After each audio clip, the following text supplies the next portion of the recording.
Right now at noon, icy conditions close some area schools for a second day.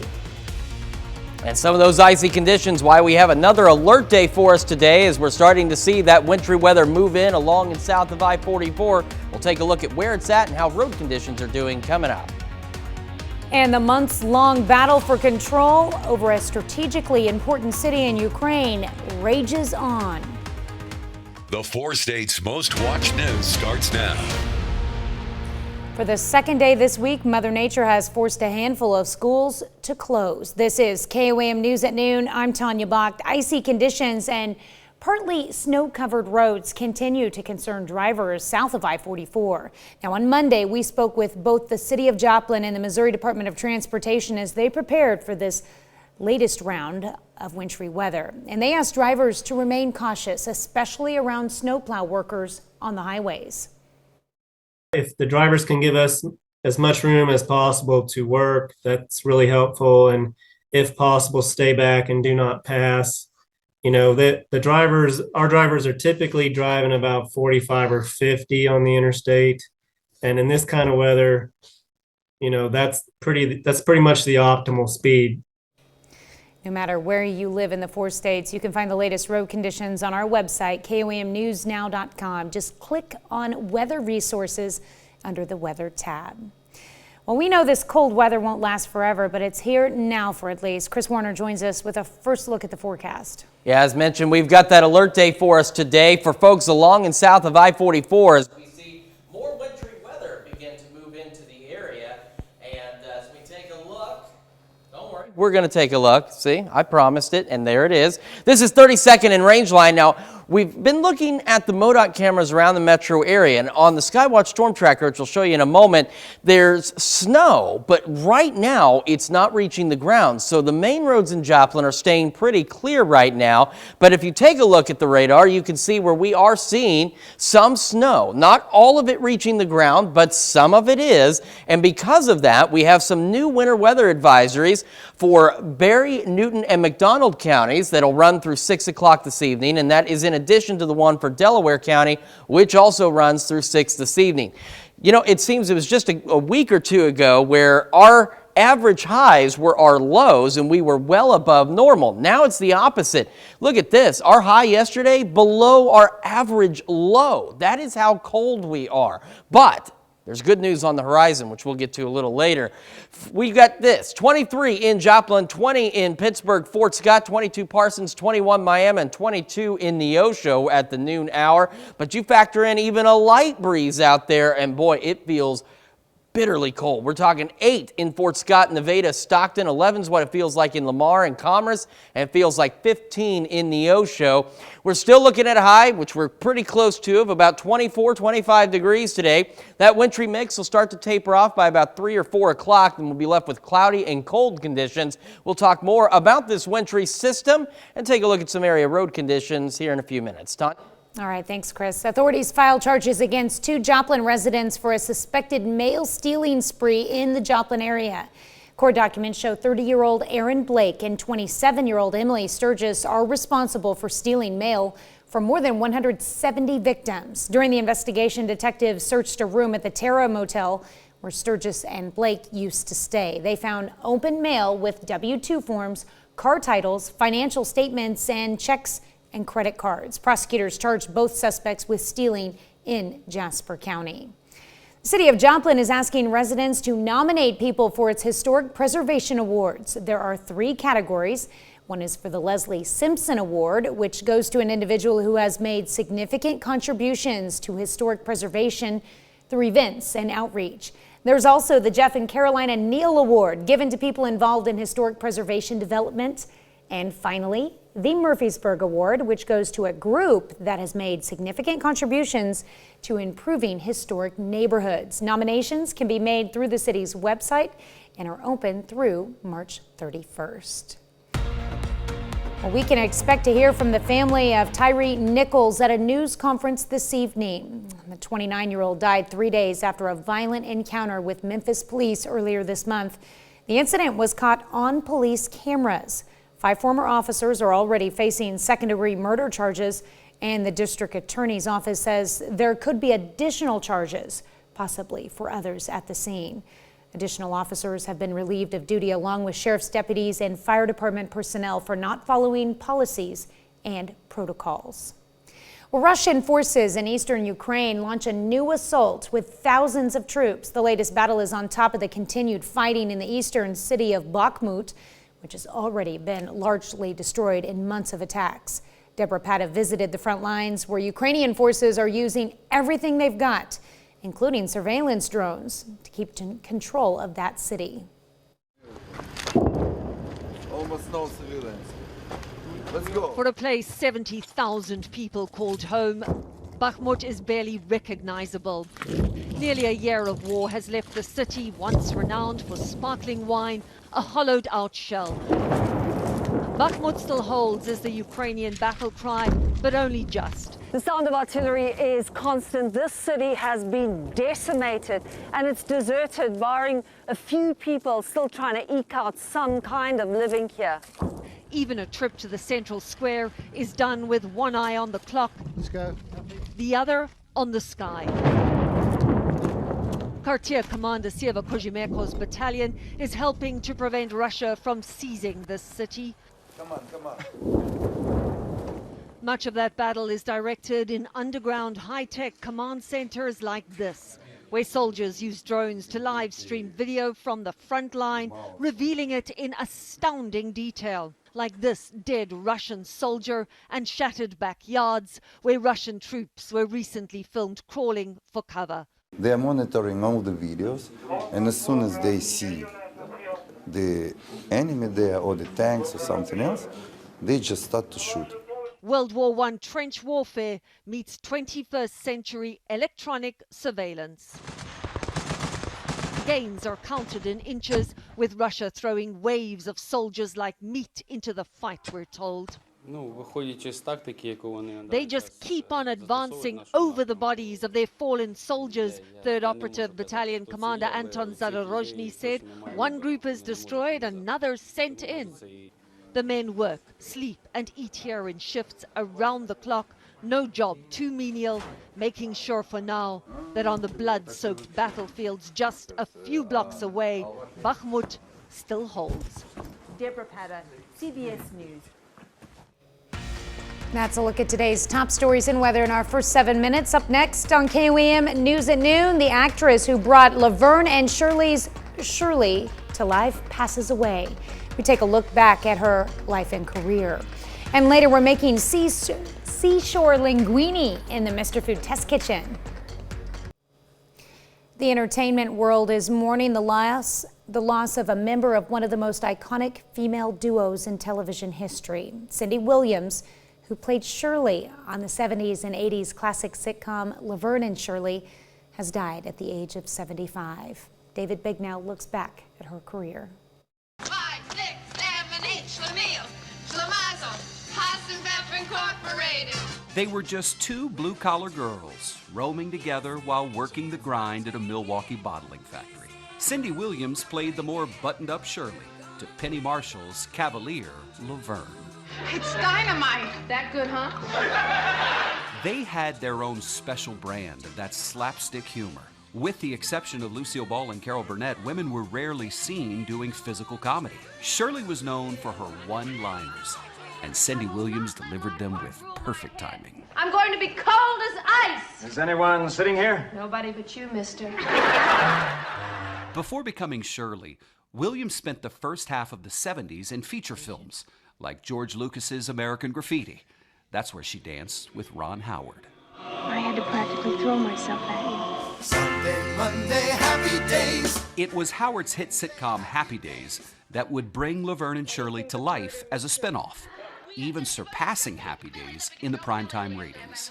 Marshall died in 2018, and even after their show ended in 1983, she and Williams remained close friends. You have a history with each other that you don't have. It's very unique. And she's like a witness to my life. Sometimes I don't want her to be. Well, I didn't want to be a witness, and I objected to some of her life. Jumping! Laverne and Shirley back together again. David Begner, CBS News. Still to come on the KOAM News at noon, Mr. Food. Want the taste of summer smack dab in the middle of winter? By the time you grab your flip-flops, I'll show you how you can get it. But first, we're going to have a taste of spring smack dab in the middle of winter. We'll tell you about a warm-up coming after the wintry weather when we come back. Well, it's hard to believe in a few days we're actually going to experience a little taste of springtime. Granted, it'll be short-lived, but it'll be nice once it gets here. But between now and then, we've still got to get through some cold temperatures and some wintry weather out there because it is winter and it is January. We do have an alert day for us today as we're still looking that wintry mix right along and south of I-44. And boy, I tell you, it is right on schedule. Now, looking at the MoDOT camera, 32nd and range line, I haven't seen the snow actually reaching the ground yet in Joplin, but the Skywatch Storm Tracker says that there is snow out there. Now, we do have some good news, a little bit of good news here. KDOT not reporting any road issues in southeast Kansas, which is good news. However, MoDOT still reporting some partly covered to covered roadways down in Newton, McDonald, and Berry counties. And of course, down there, we know that the snow is starting to actually reach the ground, so we may see these road conditions worsen. Now, how far north this snow manages to make it is still a little bit of a question, but if you take a look at the radar, you see where it looks like it's overspreading a good chunk of the area, but in reality, most of this not reaching the ground, but some of it is. And what is could lead to some slick road conditions as it continues to roll up I-44 across the area. And that is why we have winter weather advisories out there. So since this morning, Delaware County's been in this through 6 this evening. And then later this morning, they added Newton, McDonald, and Berry counties to the winter weather advisory, and it again continues through 6 this evening. Any snow we see, there shouldn't be major accumulations, but because the ground and roads are so cold, it could still lead to slick spots out there, again, especially along and south of I-44. So do be prepared for that for your drive home. Right now in Joplin, we're at 23 degrees, partly cloudy skies. 15 is what it feels like with a north breeze at 7. It's been cold. We are well below average across the region. 22 Iola, 20 Fort Scott, Nevada, Pittsburgh, 21 Miami, Chatopa, 22 in Neosho, and 23 in Carthage. But despite that, it is quite cold with that, even with a light breeze. We're talking it feels like 8 in Fort Scott, Nevada, Stockton, 10 in Pittsburgh, 11 in Commerce and Lamar, and it feels a pinch warmer in Neosho and Anderson at 15 and 21 degrees. However, as the evening progresses and temperatures continue to fall, we'll see that light breeze pick up a bit, and that's going to lead to those wind chills starting to drop as well as we go through the day. As the wind calms down, of course, the wind chill will be a little less severe, but then the temperatures drop, so even with a calm wind, it's going to start to feel downright miserable out there. Very cold, dangerously cold in some cases. 24, still the expected high today. Most of us seeing mostly cloudy skies outside of that wintry mix, and that wintry mix should exit the area by about 3, 4 o'clock, and then we'll just be cloudy and cold, and will stay that way as we head into tonight, down to 14 for our overnight low. Just absolutely frigid out there. Then there is good news on the horizon.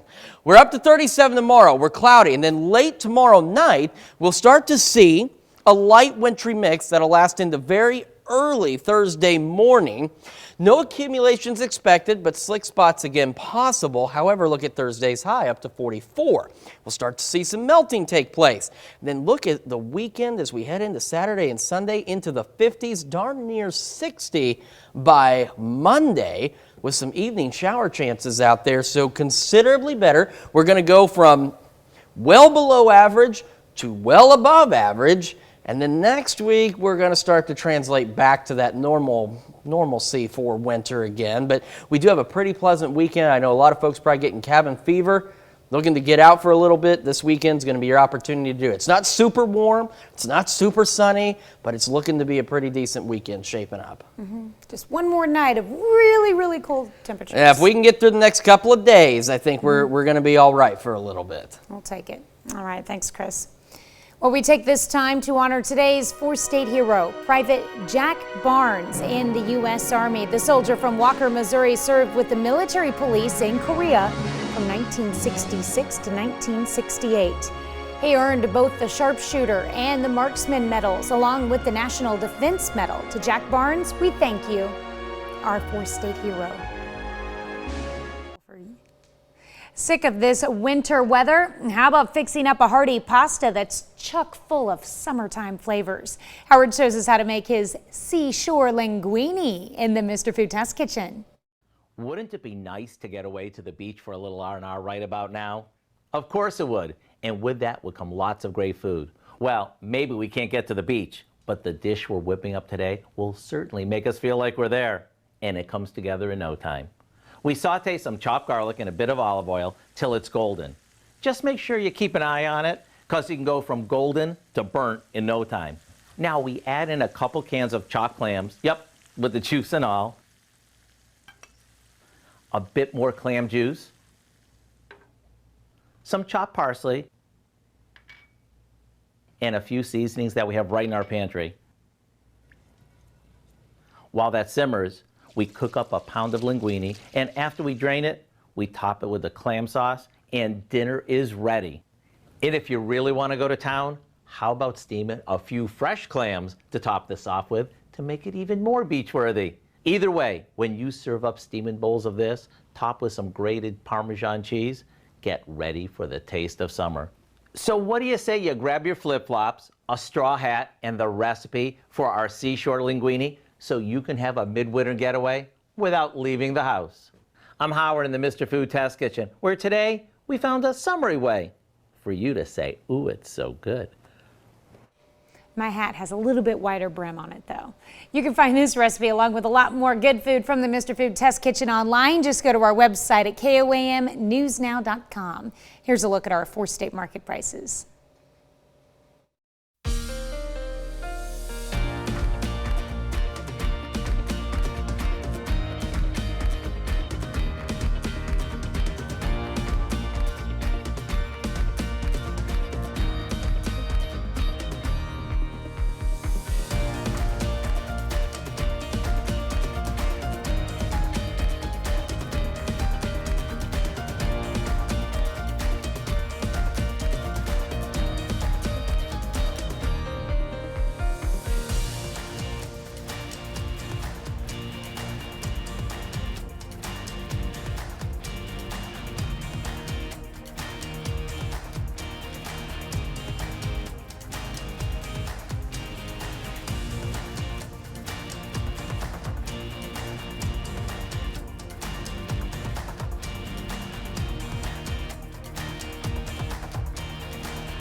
Wintry weather still along and south of I-44 through today, so watch out for some slick spots. Same again early Thursday morning.